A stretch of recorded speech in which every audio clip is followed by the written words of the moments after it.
Dizer que os deputados federais muitas vezes ficam privados de estarem em atividades relacionadas com as atividades da Câmara pela nossa agenda.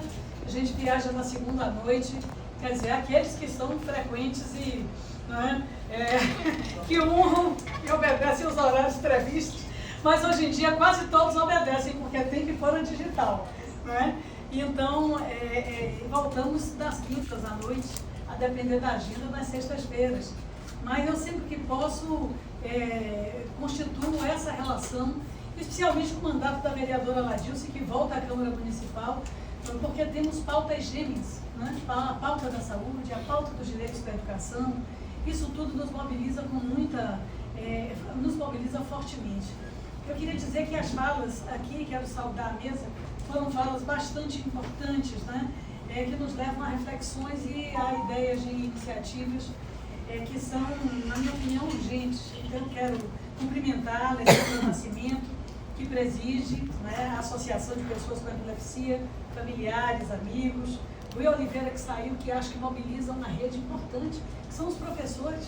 Essa criança que teve uma crise da escola, é necessário fazer uma palestra na sala de aula para dizer aos seus colegas o que significa a epilepsia, que não é contagiosa, que é necessário, inclusive, se constituir dentro das suas práticas de vivência escolar, o treinamento de pessoas para as suas crises, para ter a técnica de acalmar. Tudo isso precisa ser tratado no ambiente educacional. Então, eu acho muito importante, exatamente, a presença da secretaria, até talvez para mostrar ao médico, mas jamais para ser coletivizada. Então, Michele, acho que é muito importante a sua presença, a presença do Estado nesse processo. Quero saudar o doutor Vitor, que nos deu aqui essa aula, tanto das raízes da epilepsia, dos remotos registros, até, evidentemente, essa questão prática do ponto de vista do acesso do paciente aos direitos que já estão consagrados em lei. Então, nós não podemos dizer que temos ausência de direitos, mas o que precisamos é fazer que eles sejam cumpridos. Quero cumprimentar a doutora Fernanda Falcão e cumprimentar o doutor Bacelar, que nos traz a presença da Sociedade de Neurologia, que, não há dúvida, é preciso a cada dia ser fortalecida e a especialidade ser fortalecida nos ambientes de assistência, porque, de fato, é uma especialidade complexa das ciências da saúde, e nós temos poucos neurologistas por habitante no Brasil. Nós temos ausência de neurologistas no Brasil profundo, mal distribuído, e isso é um problema. Então, estamos avançando nos centros hospitalares de alta complexidade, hospitais da maior qualidade, regionalizados no interior da Bahia, policlínicas, com exames, mas é como vocês disseram, os exames são complementação diagnóstica. Os exames são complementação diagnóstica em toda a ordem da construção de um diagnóstico. Então, é necessário um clínico, é necessário um especialista. Então, com um relato de um odor característico, efetivamente, de uma lesão cerebral ou de uma divergência cerebral, o médico dá o diagnóstico clínico, a clínica é soberana. Então, como estimular a formação de neurologistas em nosso país? Então, com tantos cursos de medicina que estão sendo criados, não só neurologistas, como pediatras também, doutora?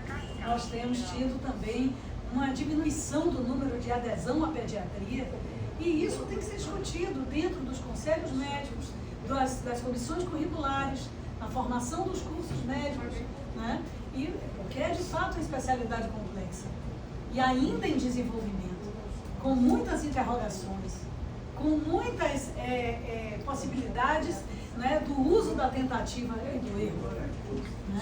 E o avanço que nós temos visto na neurologia com cirurgias com cérebro aberto, com paciente acordado, uma das mais famosas do mundo é a do pianista, que ele foi dado um piano para tocar durante a cirurgia, para verificação dos impactos cirúrgicos, da sua possibilidade motora.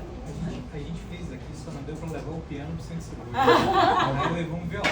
Ai, que beleza! Depois você fala um pouco, imagina se eu vou perder, mas não se preocupe não que nós vamos atrás de você. Então, é claro que isso também precisa ser tratado. Então, eu quero informar que nós já temos lá na Câmara uma frente parlamentar foi criada, a frente parlamentar mista, ou seja, com senadores também, em defesa da pessoa com epilepsia. É uma deputada de primeiro mandato, Juliana Cardoso. Nós temos estimulado que os deputados de primeiro mandato lá façam as frentes parlamentares, porque senão os já mais experientes ficam assoberbados, né? Mas aí a gente mergulha nas frentes e ajuda, de maneira suprapartidária. Eu mesma sou presidente da Frente de Defesa da Polícia Rodoviária Federal. Então vocês vejam que a gente não escolhe o tema, vai de acordo com a necessidade concreta, né? Da pessoa idosa, da pessoa com deficiência, todas das doenças raras, das doenças negligenciadas, de medicamentos negligenciados. Não se acha mais um permanganato de potássio para tratar a ferida de uma erisipela no Brasil, porque custa R$1, ou até menos. Então, e aí você vai para o antibiótico da mais alta complexidade, criando superbactérias e podendo muitas vezes usar um antisséptico barato, simples, né, para ajudar em uma cicatrização e não acha. Então, nós temos frentes, e essa frente ela já foi inscrita, mas ainda não foi montada, ainda não foi lançada. E eu queria já deixar aqui o convite prévio. Eu sou membro da frente, porque tenho um familiar muito próximo, né, com epilepsia, diagnosticada com epilepsia juvenil, é tratada com topiramato, com êxito. Topiramato, um remédio para enxaqueca, né, e que é usado para o tratamento da enxaqueca, sem nenhuma consequência na memória, na jovialidade, né, mas também não fala, porque se falar, não trabalha. Né? Durante a vida, 2 crises.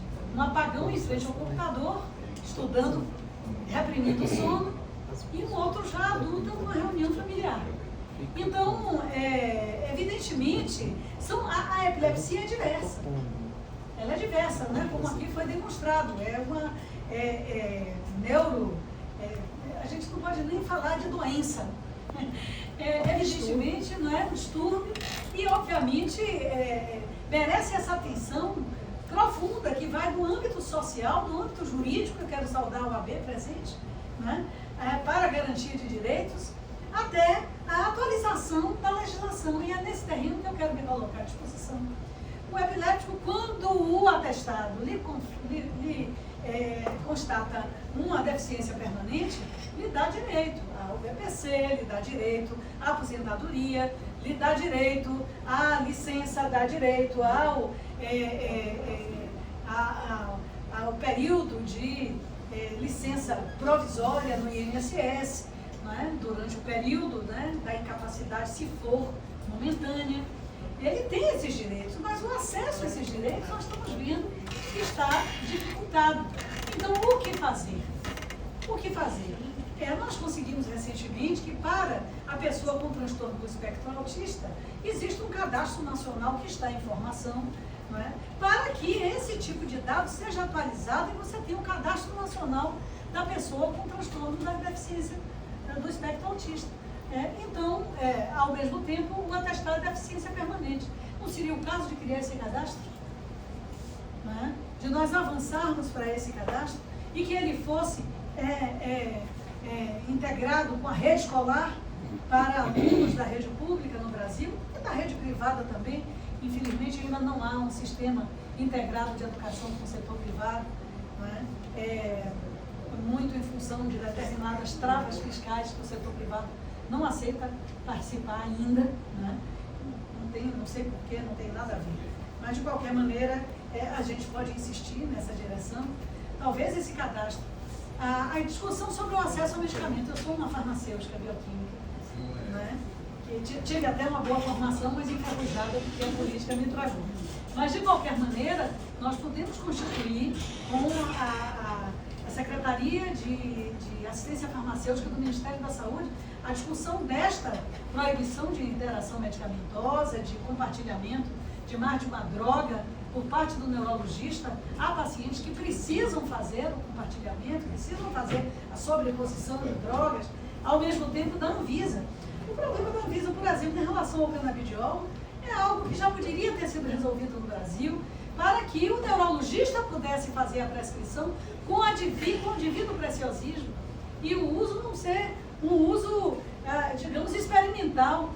A própria extração e feitura do óleo do canabidiol no Brasil, nós temos mães que foram autuadas como traficantes de droga por fazerem e reduziram casos de convulsões, 30 convulsões dia para nenhuma. Né? É óbvio que não é para todos os casos. E é isso que precisa ser regulado. Para quem, como, quantas gotas, quantas vezes ao dia. Né? Porque é uma medicação, né? que tem efeito neurológico. Então é necessário que haja efetivo controle sobre o uso.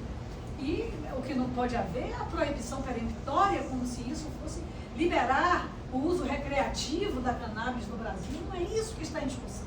O projeto está pronto para votar na Câmara dos Deputados. Nós aprovamos na comissão. Foi uma guerra.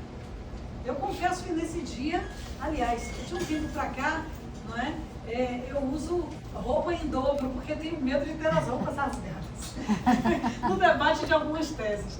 Porque é uma visão absolutamente, digamos, pré-Hipócrates, né? Em relação a determinados avanços da ciência ou mesmo da experimentação científica.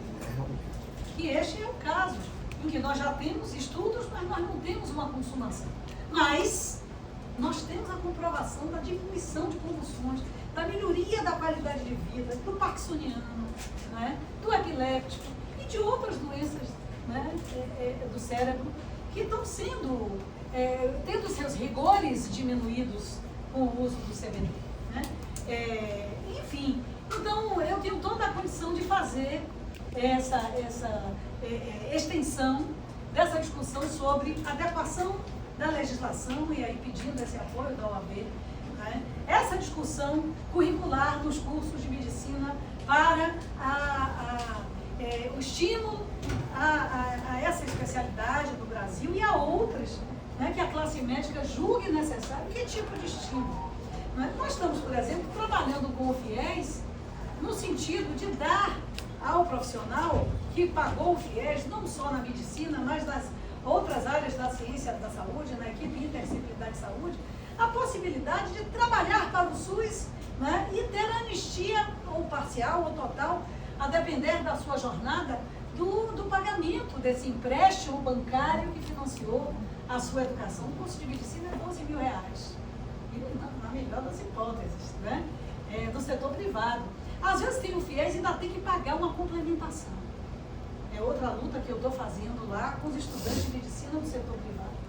É muito grave isso, porque se o governo já compra aquela vaga, por que o aluno tem que pagar? Há famílias insolventes para garantir a vocação do seu filho. Famílias insolventes. Isso é muito grave.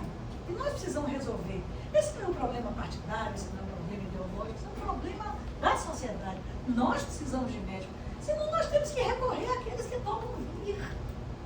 Que foi um ponto de divergência brutal com a classe médica. Mas o que nós não podemos permitir é que a sociedade fique sem assistência. E a assistência básica, às vezes, a atenção primária, ela previne, ela orienta, ela alerta para casos que talvez aquele médico da assistência primária não tenha condição de resolver, mas encaminha. Né? É a mesma coisa em relação à atenção farmacêutica, que foi encaminhada de maneira incorreta, à discussão da prescrição, mas é muito melhor que o farmacêutico que estuda 5 farmacologias, 10 farmacologias no seu curso de 5 anos, ele possa fazer uma permuta para um genérico, uma adequação de medicamentos que não são compatíveis, um telefonema para o prescritor, do que o vizinho fazer, do que o balconista fazer. Então, nós precisamos regular essas zonas cinzentas, que são, às vezes, elas acabam batendo no prejuízo direto ao paciente. Então, eu queria me colocar à disposição da associação, né, também da sociedade, né, dos especialistas e da Câmara Municipal, aqui já representada com o terceiro vereador presente, Silvio Humberto, que já passo para a Ladilce, e dizer que nós temos toda a condição efetiva de fazer essa adequação da legislação. Talvez esse cadastro possa ser a primeira coisa, não é? E a realização de uma audiência pública, pode ser lá na Comissão de Saúde, com a Anvisa, com a assistência farmacêutica do Ministério da Saúde, até com o próprio Ministro da Saúde, porque Padilha é altamente aberto e ágil. Não é? Nós poderíamos pedir essa audiência para tratar, eu vou falar com a presidente da frente, para valorizar essa frente. Não é? É uma menina do PT do Rio de São Paulo, essa deputada Juliana Cardoso. Você diga que a turma da Bahia está chegando. Ela é muito assim, boa de relacionamento. Eu não sei a experiência pessoal que ela tem com a epilepsia. Nós temos vários deputados, né, que tiveram câncer, outros que são portadores de vírus C da hepatite e que assumem isso de público. Isso tem sido muito bom para o debate. Muito bom para o debate em Brasília, né? E eu vou conversar com Juliana para a gente pedir essa audiência ao Ministro da Saúde e quem sabe a gente já resolve até mais rápido, não é? essas pendências, tanto de acesso aos direitos, como relacionada a esse cadastro nacional, a essa educação, a saúde transversalizada com o Ministério da Saúde, da Educação, e a discussão efetiva sobre a derrubada dessa portaria e a construção de um protocolo que seja mais atualizado em relação a medicamentos. Quero agradecer, eu tenho uma reunião agora, 11h30, estou justo no tempo, uma audiência, né? Eu queria pedir desculpas, tenho que ir, o tempo é curto, né? Sextas e segundas que nós temos aqui, mas a Ladilce me acessa a qualquer hora do dia e da noite para encaminhar as pautas que são fundamentais para a saúde de Salvador e do nosso estado. E dizer que vamos trazer o vírus. Trazer o vírus, saio com um aprendizado, não é? Que vai de Rafael a Dostoiévski, passando por Hipócrates, sabedora dessa iniciativa brilhante do nosso Albert Sanz, né? E dizer que nós vamos fazer esses encaminhamentos e outros que vocês definam e que já me passem, né, ao final da audiência. Muito obrigada e parabéns a Ladilce pela realização dessa audiência.